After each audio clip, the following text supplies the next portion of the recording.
Malebná obec Hnátnice je typem velké lesní lánové vsi, rozložené po obou březích Hnátnického potoka.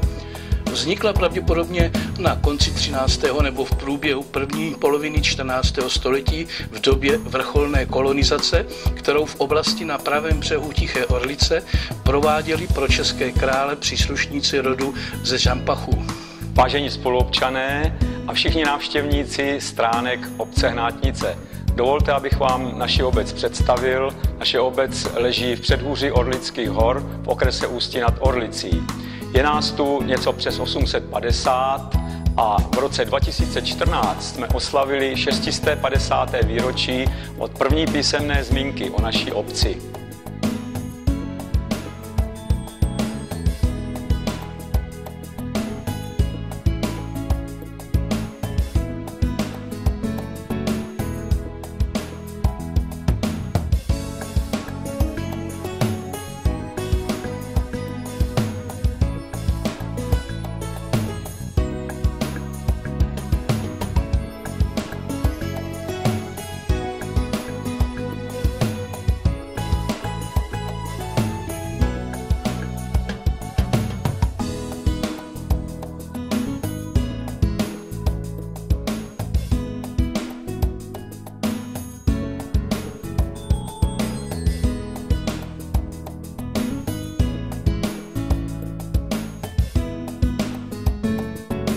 Součástí obce je základní a mateřská škola, ale také sokolovna.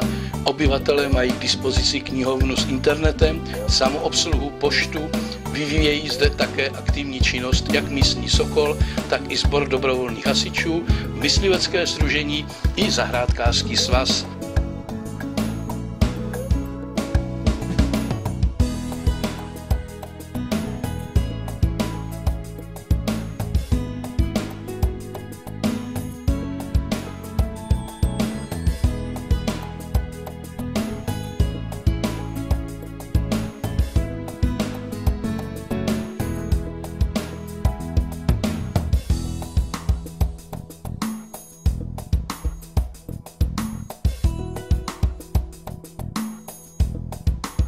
Obecní úřad je ve středu obce, může se pochlubit krásnou zasedací místností, která také slouží pro svatby a vítání občánků.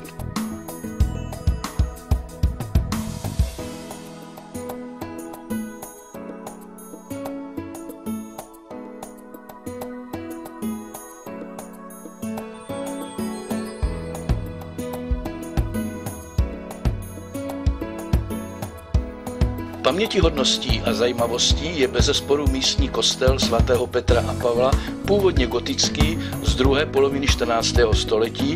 Ten byl později přestavěn v polovině 19. století, kdy byla přistavěna i věž a opraven v roce 1936.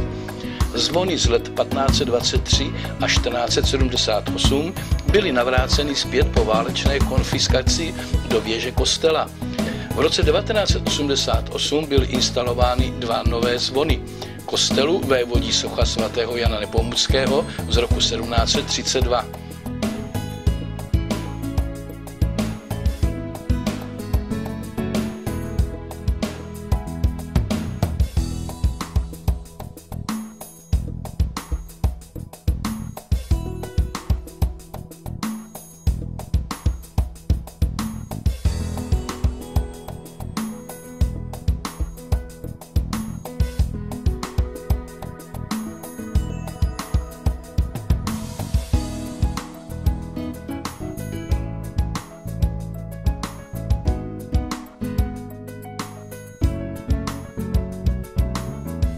Na své si v obci přijdou i sportovci, kteří mohou využívat hezký sportovní areál, nechybí prostor pro posezení a zábavu.